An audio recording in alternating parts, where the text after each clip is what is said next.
पथ पर सफर और सबसे पहले आपको दिखाते हैं ऐसी तस्वीरें जिनका जिक्र सरेरा है। ये तस्वीरें सुर्खियों में भी है और सोशल मीडिया पर भी है।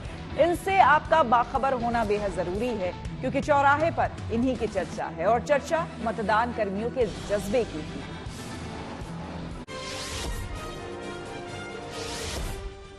दिल्ली की नई मुख्यमंत्री आतिशी कनॉट प्लेस में हनुमान मंदिर पहुंची, जहां उन्होंने बजरंग बली के दर्शन किए। एक दिन पहले ही उन्होंने सीएम पद का कार्यभार संभाला था और दफ्तर में एक कुर्सी अरविंद केजरीवाल के नाम से खाली छोड़ी थी। अब आतिशी ने मंदिर में दर्शन किए और कहा कि उन्होंने विधानसभा चुनाव के बाद केजरीवाल को फिर से मुख्यमंत्री की कुर्सी पर बिठाने के लिए प्रार्थना की। हम उनके आशीर्वाद के साथ दिल्ली वालों के काम करते रहे और उनके आशीर्वाद के साथ आने वाले चुनाव में अरविंद केजरीवाल जी को फिर से दिल्ली का मुख्यमंत्री बनाया।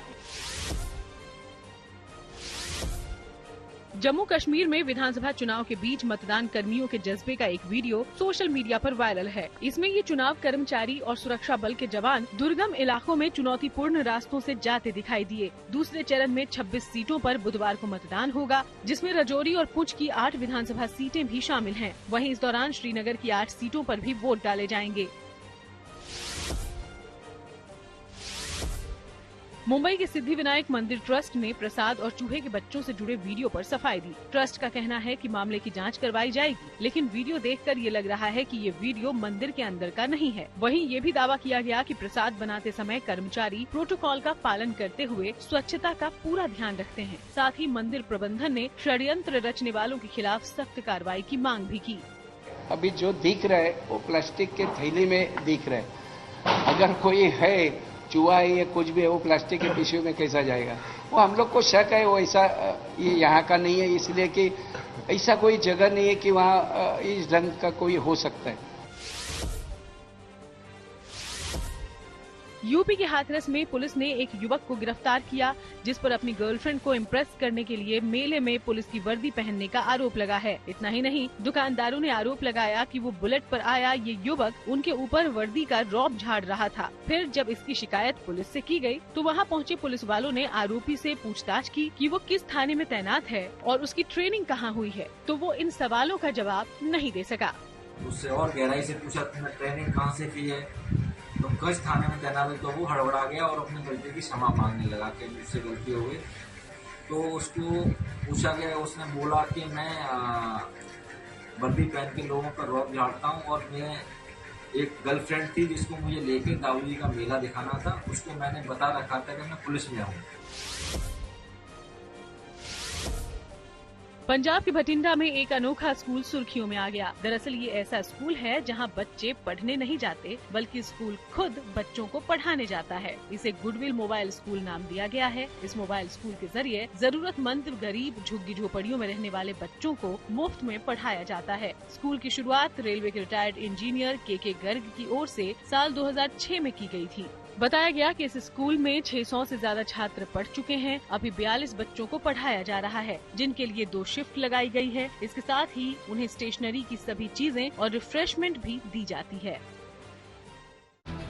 जिंदगी का सफर सुहाना हो, इसके लिए सावधान रहना जरूरी है। रोजमर्रा के आपाधापी में कुछ देर बैठकर सोचना समझना भी जरूरी है कि आपके आसपास क्या हो रहा है और जो कुछ हो रहा है उससे हमारी जिंदगी, हमारा परिवार कैसे प्रभावित हो सकता है। इसलिए हॉर्न बजाकर बाखबर करने वाली खबर जरूरी होती है। और आज की ये खबर मंदिरों में चढ़ाए जाने वाले प्रसाद से जुड़ी हुई है। तिरुपति बालाजी मंदिर के प्रसाद में मिलावट की खबरों ने पूरे देश के मंदिरों में प्रसाद की शुद्धता को लेकर गंभीर सवाल खड़े कर दिए। सोशल मीडिया पर प्रसाद में मिलावट की जमकर चर्चा हो रही है। वहीं मुंबई के सिद्धिविनायक मंदिर के प्रसाद को लेकर सोशल मीडिया पर एक वीडियो वायरल हो रहा है, जिसमें लड्डू के अंदर चूहों के बच्चे नजर आ रहे हैं। इस वीडियो को सिद्धिविनायक मंदिर का बताया जा रहा है। हालांकि मंदिर प्रशासन ने सफाई देते हुए कहा है कि ये उनके परिसर का नहीं है।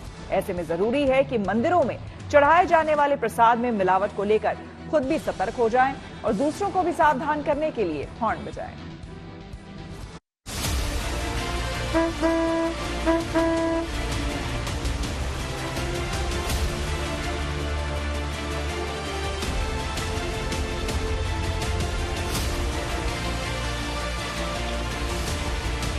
करोड़ों हिंदुओं की आस्था के प्रमुख केंद्र तिरुपति बालाजी मंदिर के प्रसाद में जानवरों की चर्बी और मछली का तेल मिलाने की खबर से पूरे देश में हलचल मची है। इस मामले को लेकर हर कोई सवाल उठा रहा है।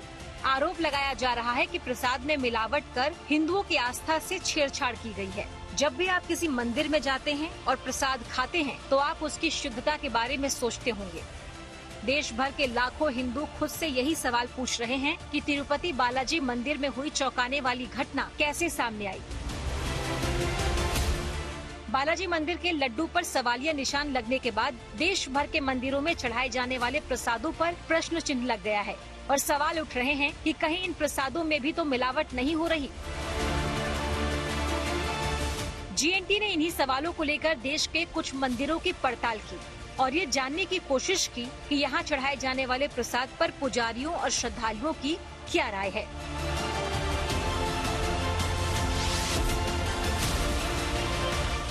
सबसे पहले बात करेंगे मुंबई के सिद्धि विनायक मंदिर की, जहां मंदिर परिसर में ही भक्तों के लिए प्रसाद बनाया जाता है। यहां गणपति भक्तों के लिए प्रसाद किस तरह से तैयार किया जाता है और उसमें घी के अलावा किन सामग्रियों का इस्तेमाल किया जाता है, इसकी जानकारी हमें सिद्धि विनायक ट्रस्ट के पदाधिकारी वीना पाटिल ने दी। ये प्रसाद है, लोगों की श्रद्धाएं यहाँ पे जुड़ी है, लोगों की भावनाएं हैं और बाप्पा का प्रसाद है तो उसका क्वालिटी में हम बिल्कुल कॉम्प्रोमाइज नहीं करते। हमारा जो लड्डू बनता है वो प्योर घी में, गाय का घी हम यूज करते हैं और बाकी के जो इंग्रेडिएंट है वो टॉप क्वालिटी हम इस्तेमाल करते हैं, जिसमें बेसन है, इलायची पाउडर है, नटमेग पाउडर है, काजू या किशमिश, ये ड्राई फ्रूट्स का इस्तेमाल होता है और पूरा हाइजीन मेंटेन करते हैं। हमारा अंदर किचन है तो उसमें ये लड्डू बनाने का काम होता है और हमारे जो स्टाफ है वो हाथ से लड्डू बनाते हैं और पैकिंग जो होती है ये मशीन पे होती है। लेकिन एक वीडियो वायरल होने के बाद सिद्धि विनायक मंदिर के प्रसाद पर भी सवाल उठने लगे। वायरल वीडियो में दावा किया गया है कि मंदिर के प्रसाद में चूहे के बच्चे मिले हैं। इस वीडियो के सामने आने के बाद मंदिर ट्रस्ट ने प्रसाद की शुद्धता को लेकर सफाई दी। अभी जो दिख रहा है वो प्लास्टिक के थैली में दिख रहा है। अगर कोई है चूहा है या कुछ भी है वो प्लास्टिक के पिशवी में कैसा जाएगा, वो हम लोग को शक है। वो ऐसा ये यहाँ का नहीं है, इसलिए कि ऐसा कोई जगह नहीं है कि वहाँ इस ढंग का कोई हो सकता है। इसलिए हम लोग जांच करेंगे और इसके बाद आपको जो हकीकत है वो सामने लाएंगे, लेकिन यहाँ का नहीं है।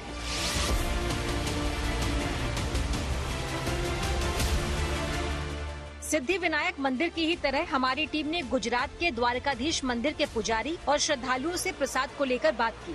उन्होंने बताया कि द्वारका आने वाले श्रद्धालुओं के लिए प्रसाद शुद्ध और सात्विक होता है।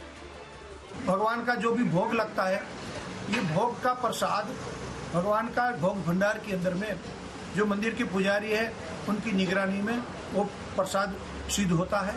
भोग भंडार में सिद्ध होने के बाद प्रभु को अर्पण होता है। प्रभु को अर्पण हो जाने के बाद वो भोग प्रसाद बनता है और आने वाले भक्तों को घर ले जाने के लिए ठाकुर जी का प्रसाद दिया जाता है। पुजारी ही नहीं बल्कि द्वारकाधीश के श्रद्धालुओं को यहाँ मिलने वाले प्रसाद को लेकर कोई संदेह नहीं है। हम लोग यहाँ द्वारका में 15-20 साल से आ रहे हैं और 15-20 साल से यहाँ से हम लोग पुजारी के साथ है और बड़े मंदिर के साथ से प्रसाद लेते हैं, तो हम खुद प्रसाद खाते हैं। और मैं भी एक एग्रीकल्चर मतलब खेडूत पुत्र हूँ, तो मेरे घर पे भी गाय भैंस वगैरह सब कुछ है।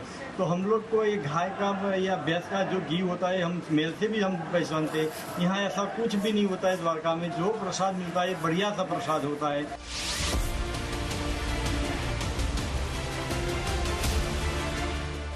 बाबा भोलेनाथ की नगरी केदारनाथ में भी प्रसाद की पवित्रता को लेकर सवाल उठ रहे हैं, क्योंकि केदारनाथ में चढ़ाया जाने वाला प्रसाद श्रद्धालु खरीद कर ले जाते हैं, जिससे यहाँ के पुरोहित को इसमें संदेह नजर आता है और वो चाहते हैं कि उत्तराखंड सरकार इस मुद्दे को गंभीरता से ले, जिससे बाबा को चढ़ाया जाने वाला प्रसाद शुद्ध और सात्विक हो।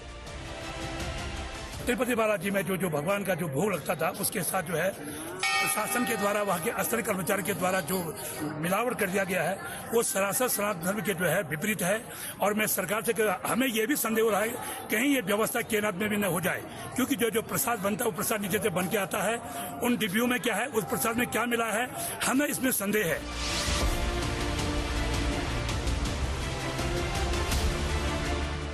हालांकि बद्रीनाथ में भोग बनाने वाले प्रसाद में शुद्ध देसी घी का ही इस्तेमाल होता है। यहाँ भगवान को बेसन के लड्डू, केसरी चावल का भोग लगता है। इसके साथ मौसम जैसे जैसे बदलता है वैसे ही भगवान को भोग लगाया जाने वाला प्रसाद भी बदलता है।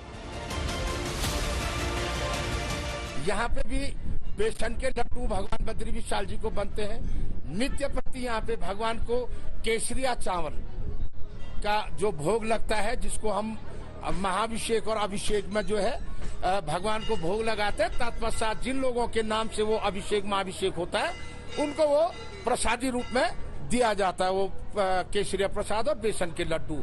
इसके अलावा भगवान को 56 भोग लगते हैं यहाँ पे, दाल चावल खिचड़ी इत्यादि का। समय बदलते बदलते अभी कार्तिक का महीना आएगा, यहाँ के जंगल के जो फूल होते हैं उसको जो है उनके फूलों से जो है हम फाफर के लड्डू बोलते हैं उनको। तो समय समय पे जैसे जैसे यहाँ महीना बदलता है वैसे वैसे यहाँ भोग की पद्धति बदलती रहती है।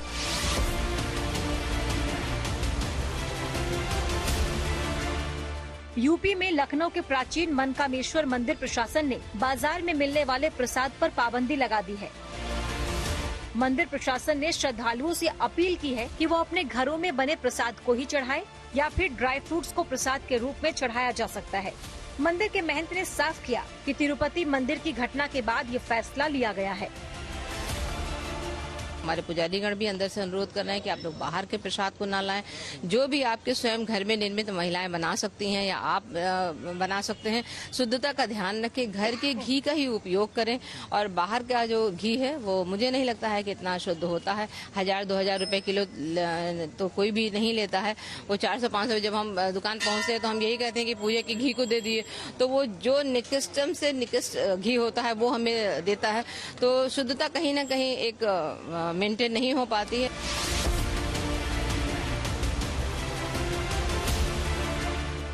वहीं मथुरा में दुकानों पर मिलने वाले प्रसाद की जांच शुरू कर दी गई। ब्रज के प्रमुख मंदिर बांके बिहारी और श्री कृष्ण जन्म स्थान के आसपास बिकने वाले प्रसाद के नमूने लिए जा रहे हैं और दुकानदारों को जागरूक भी किया जा रहा है। इसका मकसद है कि यहाँ बिकने वाले प्रसाद में तिरुपति की तरह गड़बड़ी ना हो। हमारे जो प्रसाद के रूप में आप चाहे पेड़ा कहें, चाहे लड्डू कहें, चाहे बर्फी कहें, इसके हम लोग निरंतर नमूने ले रहे हैं। जांचें चल रही हैं। हम लोग मौके पे जाते हैं। हमारे पास खास सचल प्रयोगशाला भी है, व्यापारियों को जागरूक करते हैं। वहाँ पे हम लोग नमूने लेते रहते हैं और हम लोगों ने वहाँ पे सर्वे में और लीगल तरीके से हर तरीके से नमूने भरे हैं। तो उसमें कार्रवाई हमारी जो है विभाग की तरफ से पूरे तरीके से सक्रियता बढ़ती जा रही है और कार्रवाई हमारी पूर्व में भी हुई, अभी भी हम कर रहे हैं।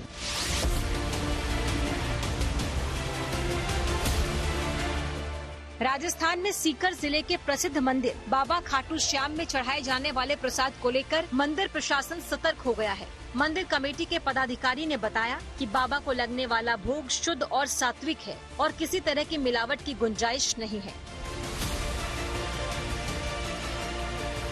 तिरुपति बालाजी में चढ़ाए जाने वाले लड्डू में मिलावट के बाद से देश के मंदिरों में मिलने वाले प्रसाद पर शक गहरा गया है। ऐसे में जरूरी है कि मंदिरों में चढ़ाए जाने वाले प्रसाद में मिलावट को लेकर खुद सतर्क हो जाएं और दूसरों को भी सावधान करने के लिए हॉर्न बजाएं।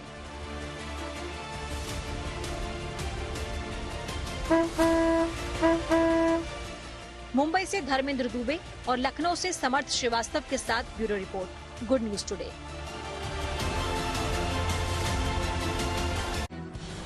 उत्तर प्रदेश के सीएम योगी आदित्यनाथ ने सड़कों के गड्ढे 10 अक्टूबर तक भरने के दिए निर्देश। आइए सीधे आपको लिए चलते हैं न्यूज एक्सप्रेसवे पर, जहां देश भर की कुछ और जरूरी खबरें कर रही हैं आपका इंतजार। कर्नाटक के मुख्यमंत्री सिद्धरामैया की मुश्किल बढ़ गई है। दरअसल हाई कोर्ट ने जमीन घोटाले के आरोपों को लेकर सिद्धरामैया को राहत नहीं दी और उनकी याचिका खारिज कर दी। साथ ही अदालत ने राज्यपाल के आदेश को बरकरार रखा। इससे पहले इस केस में राज्यपाल ने सिद्धरामैया के खिलाफ भी जांच के आदेश दिए थे। यूपी के सीएम योगी आदित्यनाथ ने ढाबों और खाने पीने की दूसरी दुकानों को लेकर खास निर्देश जारी किए हैं। दरअसल अब होटल और दुकान मालिकों को अपने कर्मचारियों का पुलिस वेरिफिकेशन करवाना होगा। सीएम ने कहा है कि जूस, दाल और रोटी जैसी चीजों में मानव अपशिष्ट मिलना विभत्स है और ये सब स्वीकार नहीं किया जाएगा। इतना ही नहीं, खान पान के केंद्रों पर मालिक और मैनेजर का नाम और पता दिखाना अनिवार्य होगा। इसके अलावा शेफ और वेटर को मास्क लगाना भी जरूरी कर दिया है। दिल्ली यूनिवर्सिटी छात्र संघ चुनाव के दौरान सार्वजनिक संपत्ति को नुकसान पहुंचाने के आरोप को लेकर दिल्ली हाई कोर्ट ने सख्त निर्देश दिए हैं। अदालत ने यूनिवर्सिटी प्रशासन को निर्देश दिया है कि वो सार्वजनिक संपत्ति को गंदा करने वाले छात्र नेताओं की उम्मीदवारी रद्द करने के लिए नोटिस जारी करे। सूत्रों के हवाले से खबर है कि सरकार ने साइबर फ्रॉड के आरोपों को लेकर 6 लाख मोबाइल फोन बंद कर दिए। गृह मंत्रालय की साइबर विंग ने ये सख्त कदम उठाया है। इसके साथ ही 65,000 साइबर फ्रॉड करने वाले URL यानी वेबसाइट लिंक को भी ब्लॉक कर दिया है। यूपी पुलिस ने कुशीनगर में जाली नोट का कारोबार करने वाले एक बड़े गिरोह का पर्दाफाश करने का दावा किया। पुलिस ने इस मामले में 10 आरोपियों को गिरफ्तार किया, जिनमें एक समाजवादी पार्टी की लोहिया वाहिनी की राष्ट्रीय सचिव भी शामिल है। और खबरों के एक्सप्रेस में से आगे रुक करते हैं सियासी ढाबे का, जहां आज की सबसे दिलचस्प खबर मौजूद है। महाराष्ट्र के बदलापुर में आरोपी के एनकाउंटर पर सियासी घमासान मचा है। बदलापुर में जब 2 मासूमों के यौन उत्पीड़न की खबर सामने आई तो तूफान मच गया था, और अब उस मामले में आरोपी एनकाउंटर में मारा गया तो सियासी तूफान आ गया है। जहां शिंदे सरकार कह रही है कि पुलिस ने आत्मरक्षा में गोली चलाई, तो विपक्ष आरोप लगा रहा है कि ये एनकाउंटर फर्जी है। वहीं परिवार पुलिस पर हत्या का आरोप लगा रहा है, जबकि पुलिस का दावा है कि आरोपी ने गन छीनने की कोशिश की और पुलिस पर हमला किया, इसलिए जवाबी कार्रवाई में एनकाउंटर हुआ।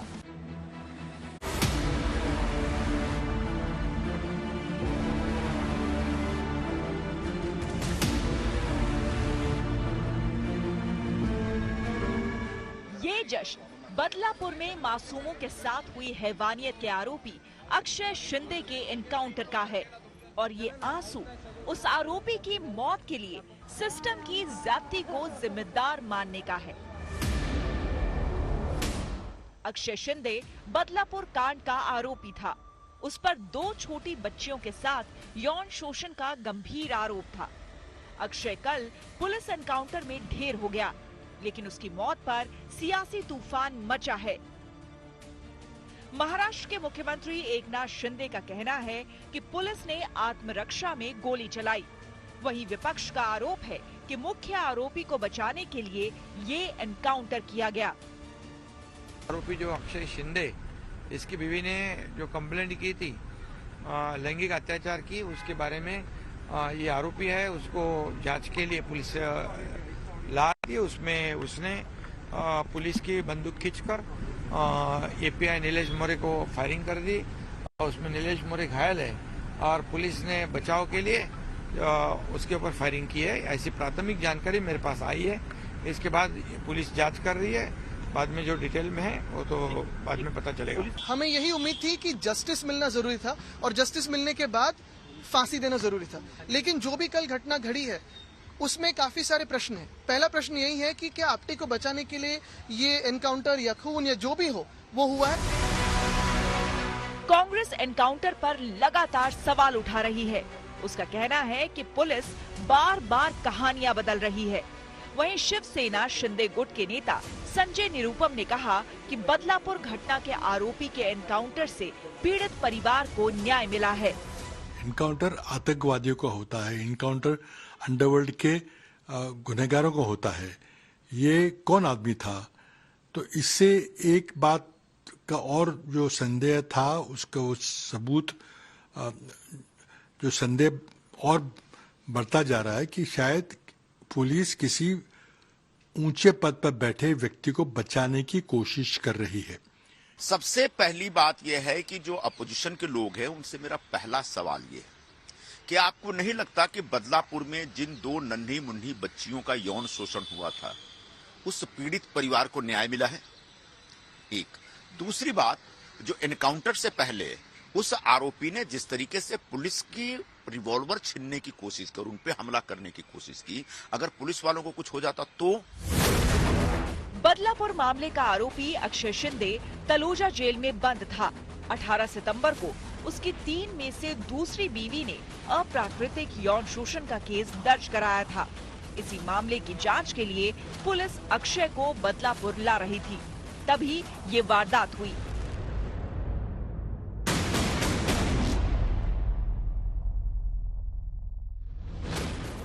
विपक्ष इस एनकाउंटर को फर्जी बताकर न्यायिक जांच की मांग कर रहा है, तो बीजेपी के सहयोगी दलों का कहना है कि एनकाउंटर पर राजनीति करना अनुचित है। भारतीय जनता पार्टी की स्कूल होने के कारण और ये बात आगे बढ़ना नहीं चाहिए, उसके लिए इसको हमेशा के लिए अक्षय शिंदे को हटा दो करके ये एनकाउंटर हुआ क्या, इसके बारे में भी शंका है। असलियत जनता के सामने आने को होना, इसलिए ये पूरी घटना की रिटायर्ड हाईकोर्ट जज के द्वारा चौकसी होना चाहिए। मुझे लगता है इसमें राजनीति करने की जरूरी नहीं है। उनको फांसी मिलनी चाहिए थी और फांसी मिलने वाली थी, लेकिन उसके पहले ही उनके गलती से अगर वो पुलिस पर हमला कर रहा था तो सेल्फ प्रोटेक्शन के लिए मतलब उनके ऊपर गोली चलाना पड़ा और उसमें मतलब उनकी मृत्यु हो गई है। उसमें राजनीति नहीं करनी चाहिए। विपक्ष के सवालों के साथ अक्षय शिंदे के घर वालों के भी कुछ सवाल हैं। अक्षय की मां पुलिस वालों पर हत्या का आरोप लगा रही है।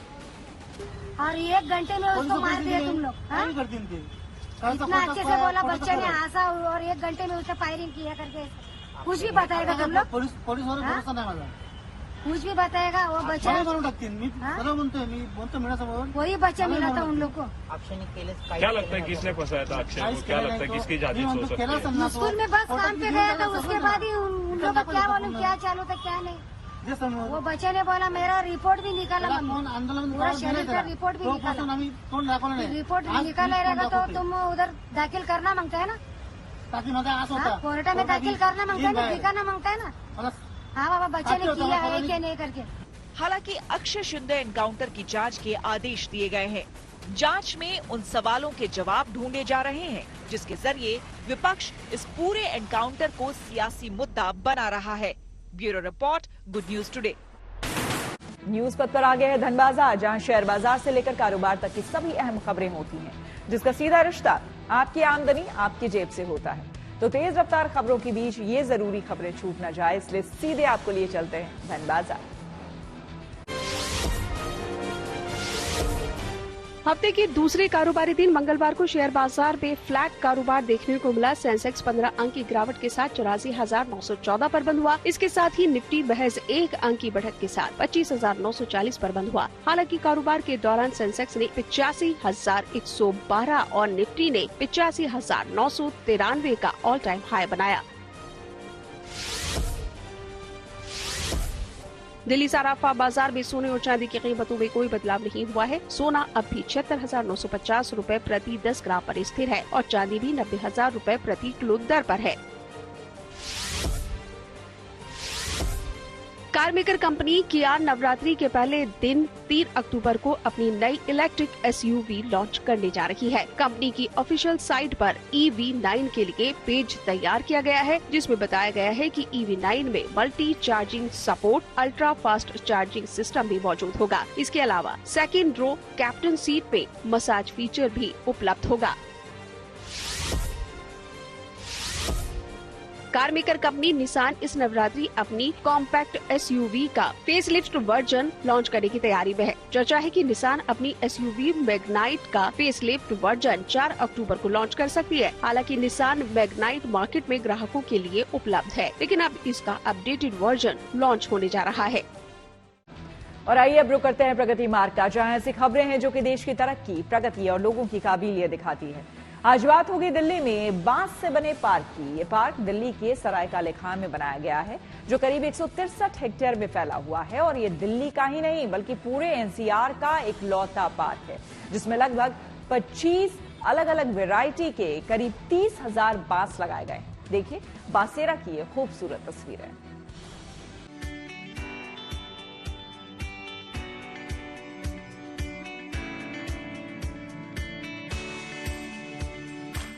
बांस, जिससे अब तक आपने झोपड़ियां, घर और सजावटी सामान तैयार होते ही देखा होगा, या फिर बांस से बने फर्नीचर के बारे में ही आप जानते होंगे। लेकिन अब देश के दिल दिल्ली में बांस का एक पूरा जंगल बसाया गया है। राजधानी में बांस की थीम पर इस पार्क को तैयार किया गया है, जिसका नाम है बांसेरा। सदियों से बांस मनुष्य के जीवन में काफी महत्वपूर्ण रहा है। काफी तरीके की चीजें जो है वो बांस से बनाई जाती है और उसी को देखते हुए डीडीए द्वारा सराय काले खां के नजदीक बांसेरा पार्क का जो है निर्माण किया गया। यमुना नदी के किनारे तैयार ये बांस का एक जंगल है, जहां हर चीज बांस की मदद से ही तैयार की गई है। शहर की दौड़भाग और शोरगुल के बीच सुकून के कुछ पल और शांत वातावरण में खुद को फिर से तरोताजा करने का मौका इस थीम पार्क में आपको मिलेगा। हमारे एफर्ट्स यही हैं, जैसे इन लोगों से मैं जुड़ी हूँ तो जितने भी आइडियाज इनोवेशंस हैं वो सारा इसी को कवर किया हुआ है। अब आसपास की सराउंडिंग्स देखेंगे मैम तो वो भी आप देखेंगे पूरा लश ग्रीन एरिया। तो दिल्ली में तो बेसिकली इस तरह का कॉन्सेप्ट बिल्कुल नया है, तो हम लोगों ने अपने पूरा 100% एफर्ट्स डाले हैं। दिल्ली के सराय काले खां में करीब 163 हेक्टेयर में बना ये थीम पार्क दिल्ली का ही नहीं बल्कि पूरे एनसीआर का इकलौता बांस की थीम पर बना पार्क है, जिसमें लगभग 25 प्रजातियों के करीब 30,000 बांस लगाए गए हैं। पार्क के बाहर चार दीवारी हो या फिर पार्क के अंदर साज और सज्जा का साजो सामान, सब कुछ बांस से ही बनाया गया है। टोटल हमने यहाँ पर पाइनवुड यूज किया है और जो हमारा यहाँ पर वेस्टेज था वो हमने इसके नीचे डंपिंग करके, जो यहाँ पे बहुत सारा, अगर आप अराउंड यहाँ पे 1.5 ईयर बिफोर जाएंगे तो यहाँ बहुत ज्यादा डंपिंग यार्ड था, वो सारा हमने इसके नीचे यूज करके और उसको पूरा लैंडस्केपिंग करके हमारी डीडीए की टीम ने जो बहुत अच्छा काम किया और पूरा इसमें ग्रीन लेविस करके और यहाँ पे सारे बैम्बूज के अलग अलग तरीके के यहाँ पे पेड़ लगाए गए हैं। हर साल वायु प्रदूषण की मार झेलने वाली राजधानी दिल्ली के लिए बांसेरा किसी वरदान से कम नहीं है, क्योंकि किसी भी दूसरे पेड़ के मुकाबले बांस 30% अधिक ऑक्सीजन उत्सर्जन करता है। ऐसे में दिल्ली वालों का ये नया बांसेरा किसी वरदान से कम नहीं है।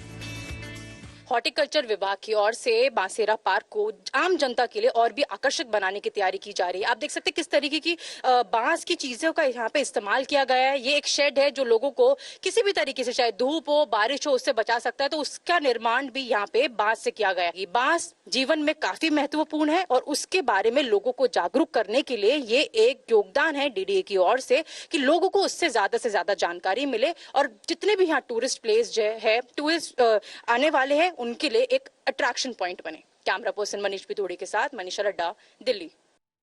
न्यूज पर के सफर में अब सोशल अड्डा का रुख करते हैं, जहां आज बात होगी दफ्तर के कामकाज की। ऑफिस में मिलने वाले जरूरत से ज्यादा वर्कलोड की, जिसकी वजह से लाखों लोगों की जिंदगी उजड़ रही है। दरअसल हाल ही में पुणे में काम करने वाली 26 साल की चार्टर्ड अकाउंटेंट एना सेबेस्टियन की मौत की खबर से ये मुद्दा चर्चा का विषय बना हुआ है। रिपोर्ट के अनुसार भारत दुनिया के सबसे ज्यादा घंटे काम करने वाले देशों में दूसरे नंबर पर है, जहां कर्मचारी औसत से अधिक घंटे काम करते हैं। ILO यानी कि इंटरनेशनल लेबर ऑर्गेनाइजेशन के मुताबिक भारत में हर कर्मचारी सप्ताह में औसतन 46.7 घंटे काम करता है। इसके साथ ही भारत में लगभग 51% कर्मचारी प्रति सप्ताह 49 या उससे ज्यादा घंटे काम करते हैं। सबसे ज्यादा घंटे काम करने वाले देशों में भूटान पहले नंबर पर आता है, जहां प्रति व्यक्ति सप्ताह में 54.4 घंटे काम करते हैं। वहीं दुनिया में कुछ ऐसे भी देश हैं जहां काम के घंटे बेहद कम हैं और कर्मचारियों के हितों का विशेष तौर पर ध्यान रखा जाता है। ILO के मुताबिक वानुआतू में सबसे कम औसतन 24.7 घंटे प्रति सप्ताह काम किया जाता है। दुनिया के विकसित देशों की बात अगर करें तो वहां भी लोग एक सप्ताह में 40 घंटे से भी कम काम करते हैं, जो WHO के बताए मानक पर फिट बैठता है। अमेरिका में सप्ताह में काम के औसत घंटे 38, ब्रिटेन में 35.9, जापान में 36.6, फ्रांस में 35.9 और ऑस्ट्रेलिया में 32.3 है। WHO के अनुसार एक व्यक्ति को सप्ताह में औसतन 35 से 40 घंटे काम करना चाहिए। सप्ताह के कुल 168 घंटों में प्रोफेशनल काम के घंटे 1/4 से ज्यादा नहीं होने चाहिए। हफ्ते के तकरीबन 56 घंटे सोने में जाते हैं, 16 से 17 घंटे घर के कामों में और बाकी का बचा समय मनोरंजन के लिए होना चाहिए। इससे निजी और पेशेवर जिंदगी में संतुलन बना रहता है। WHO और ILO के मुताबिक 2016 में ओवरवर्क के कारण स्ट्रोक और हार्ट डिजीज से 7,45,000 लोगों की मौत हुई, जो कि वर्ष 2000 की तुलना में 29% ज्यादा थी। स्टडी के मुताबिक सप्ताह में 35 से 40 घंटे काम करने की तुलना में प्रति सप्ताह 55 या इससे अधिक घंटे काम करने से स्ट्रोक का खतरा 35% और हार्ट डिजीज से मौत का खतरा 17% तक बढ़ जाता है। जाहिर है, जरूरत से ज्यादा काम करने का असर सेहत पर पड़ता है, जिससे कई बार जान जाने का भी जोखिम रहता है। ऐसे में जरूरी है कि वर्क प्लेस पर कामकाजी घंटों के मानकों को अपनाया जाए। इस मुद्दे पर हमने कुछ लोगों से बात की और उनकी राय जानी। ज्यादा हो गए हैं और न्यू प्लेयर्स जो आ रहे हैं किसी भी मार्केट में हो, चाहे किसी भी इंडस्ट्री में हो, तो उसकी वजह से कंपटीशन बढ़ने की वजह से लोड ज्यादा हो रहा है। किसी भी सेक्टर में, चाहे टेलीकॉम हो, चाहे फार्मा हो, चाहे FMCG हो, और डिमांड तो उतनी है, लेकिन चूंकि अब सप्लाई करने के लिए बहुत सारे इंस्टीट्यूट्स हो चुके हैं और इंडस्ट्री आ चुकी है, तो जो भी वहाँ पे एम्प्लॉयज होते हैं और स्पेशली मार्केटिंग में, सेल्स में, उन पे वर्कलोड बहुत ज़्यादा रहता है। दूसरा यहाँ पे क्या, वीकडेज जो होते हैं, वीकेंड्स, हार्डली संडे मिलता है, उसमें भी कहीं ना कहीं कुछ कंपनी के वर्क आ जाते हैं। तो थोड़ा सा ये होता है, अगर छुट्टी मिल जाए 1 दिन या 2 दिन की, अदर कंट्रीज में देखेंगे तो वहाँ कम से कम 1-2 दिन का ऑफ रहता है, वीक ऑफ रहते हैं। बट यहाँ पे कुछ ही कंपनियां जो सैटरडे ऑफ दे रही हैं, अदरवाइज वीकेंड है नहीं एम्प्लॉयज के पास, तो उसकी वजह से वो प्रेशर को रिलीज भी नहीं कर सकते। देखिए, ओवरऑल इम्पैक्ट तो कंपनी जो है वो चाहती है कि हमारा वर्क जो है वो पूरा हो जाए। हमें अपना वर्क अगर 100% हम दे रहे हैं तो ऑटोमेटिकली वो कंपनी को बेनिफिट करेगा, हमारी पर्सनल ग्रोथ को बेनिफिट करेगा। तो ऐसा नहीं कह सकते ओवरऑल सिनेरियो कि वो नेगेटिव इम्पैक्ट डालता है, पॉजिटिव भी डालता है। तो दोनों तरफ से देखना उसको उचित रहेगा। जैसा कि इस समय यूथ के ऊपर वर्कलोड तो बहुत ज्यादा है, कॉर्पोरेट में प्रेशर बहुत ज्यादा है और इस समय अनएम्प्लॉयमेंट भी बहुत ज्यादा है, तो इस वजह से जो भी एम्प्लॉयड है तो अपने वर्क पे बहुत ज्यादा फोकस करना चाहते हैं। तो कहीं ना कहीं ये day to day life hamper करती है, एज वेल एज जो वीकेंड पे रहता है, वीकडेज और वीकेंड पे भी हैम्पर करता है उनकी डे टू डे लाइफ, और वर्कलोड तो बहुत ज्यादा हाई है। अल्टीमेटली मैम, अगर वर्कलोड रहेगा तो वो हेल्थ पे इशू करेगा ही। जैसे कि जो भी अगर ऑफिस गोइंग है, उनका 10 to 5 या 10 to 7 जो भी ऑफिस आवर रहता है, उसमें मोस्टली उनको चेयर पे ही उनका बीतता है। तो कहीं ना कहीं अदर प्रॉब्लम जैसे सर्वाइकल हो गया या फिर नेक पेन, ये सब बहुत कॉमन इश्यूज हो गए हैं आजकल यूथ में। वर्कलोड तो है, बट हम लोग की जो जॉब रहती है वो 10 to 8 जो भी नॉर्मल रहती है, 10 से 8, जो भी 10 से 6 हम अपना वर्क अपने टाइमली कर लेते हैं। ऐसा इतना प्रेशर ज्यादा कुछ नहीं रहता है। बट हाँ कि मतलब हम लोग को टारगेट बेस्ड जॉब रहती है, उस कंडीशन में थोड़ा सा सिचुएशन हम लोगों को मैनेज करना, टैकल करना, वो मतलब थोड़ा सा मतलब होता जाता है कि हाँ उस टाइम पे टारगेट बेस्ड जो जितनी भी जॉब होती है उसके लिए थोड़ा सा प्रेशर रहता है उस जॉब के लिए। इसी के साथ न्यूज पथ में मेरे यानी श्वेता झा के साथ फिलहाल इतना ही। देश दुनिया की तमाम पॉजिटिव खबरों के लिए आप देखते रहिए गुड न्यूज टुडे।